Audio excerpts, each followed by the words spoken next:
LDFിന്റെ 2 വോട്ടുകൾ അസാധു. ചരിത്രത്തിൽ ആദ്യമായി തൃപ്പൂണിത്തുറ നഗരസഭാ ഭരണവും പിടിച്ചടക്കി BJP.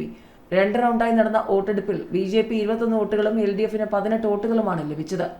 അങ്ങനെ ചരിത്രത്തിൽ ആദ്യമായി തൃപ്പൂണിത്തുറ നഗരസഭയിൽ BJP ഭരണത്തിലെത്തി.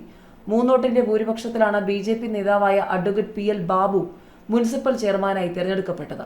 21 വോട്ടുകളാണ് PL ബാബുവിന് ലഭിച്ചത്. വോട്ടെണ്ണലിന് പിന്നാലെ PL ബാബു നഗരസഭാ ചെയർമാനായി സത്യപ്രതിജ്ഞ ചെയ്ത് അധികാരമേറ്റു. 2 റൗണ്ടായി നടന്ന വോട്ടെടുപ്പിൽ BJP 21 വോട്ടുകളും LDFിന് 18 വോട്ടുകളുമാണ് ലഭിച്ചത്. LDFിന്റെ 2 വോട്ടുകളാണ് അസാധുവാക്കിയത്. നഗരസഭയിൽ LDF 20ഉം NDAക്ക് 21 സീറ്റുകളും ലഭിച്ചിരുന്നു. തൃപ്പൂണിത്തുറയിൽ 40 വർഷങ്ങൾ LDFും 5 വർഷം UDFും നഗരസഭ ഭരിച്ചിരുന്നു. BJP ഭരണത്തിൽ നിന്ന് അകറ്റി നിർത്തണമെങ്കിലും CPMനെ പിന്തുണയ്ക്കേണ്ട കാര്യമില്ലെന്നായിരുന്നു കോൺഗ്രസിന്റെ തീരുമാനം. ഇതാണ് BJPയുടെ ഭരണത്തിലേക്കുള്ള വഴി തെളിച്ചതെന്നാണ് കരുതുന്നത്. കഴിഞ്ഞ തവണ LDF അധികാരത്തിലിരുന്ന നഗരസഭയിൽ നിന്നുമാണ് ഇത്തവണ BJP ഭരണം പിടിച്ചെടുത്തത്. കേരള സ്റ്റേറ്റ് 1നായി കട്ട വെയിറ്റിംഗ് എന്ന് K. സുരേന്ദ്രൻ. അതിമോഹമെന്ന് സോഷ്യൽ മീഡിയ. കേരളത്തിലെ ആദ്യ BJP മേയറായി VV രാജേഷ് തെരഞ്ഞെടുക്കപ്പെട്ടതിന് പിന്നാലെ ഫേസ്ബുക്ക് പോസ്റ്റുമായി BJP മുൻ സംസ്ഥാന അധ്യക്ഷൻ K. സുരേന്ദ്രൻ.